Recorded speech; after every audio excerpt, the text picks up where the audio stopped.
वृंदावन की यमुना नदी में एक विशाल विषैला नाग कालिया आकर बस जाता है। कालिया के कारण यमुना का जल जहरीला हो जाता है, जिससे मछलियां मर जाती है और आसपास की वनस्पतियां काली पड़ जाती हैं। एक दिन कृष्ण अपने सखाओं और गौओं के साथ यमुना नदी के किनारे आते हैं। वे खेलते खेलते नदी के पास पहुंच जाते हैं। कृष्ण एक ऊंचे कदम्ब के पेड़ पर चढ़ जाते हैं जो यमुना के ऊपर झुका हुआ था। कुछ ही क्षणों बाद कालिया नाग अपनी अनेक फुफकारती हुई फनों के साथ प्रकट होता है। कालिया की आंखें क्रोध से जल रही होती है और वह उस बालक को देखकर आश्चर्यचकित होता है। कृष्ण और कालिया नाग के बीच भयंकर युद्ध शुरू हो जाता है।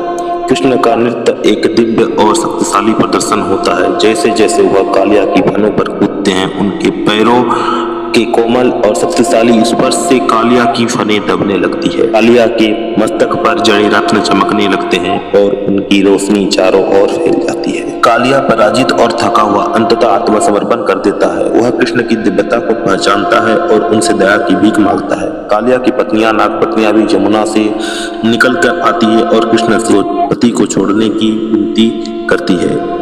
उनकी भक्ति देखकर कृष्ण कालिया को जीवन दान देने का निर्णय करते हैं। वह कालिया को आदेश देते हैं कि वह अपने परिवार सहित यमुना नदी छोड़कर दूसरी निर्जन स्थान पर चला जाए। कालिया और उसके परिवार के चले जाने के बाद यमुना नदी धीरे धीरे अपनी निर्मलता को पुनः प्राप्त करती है।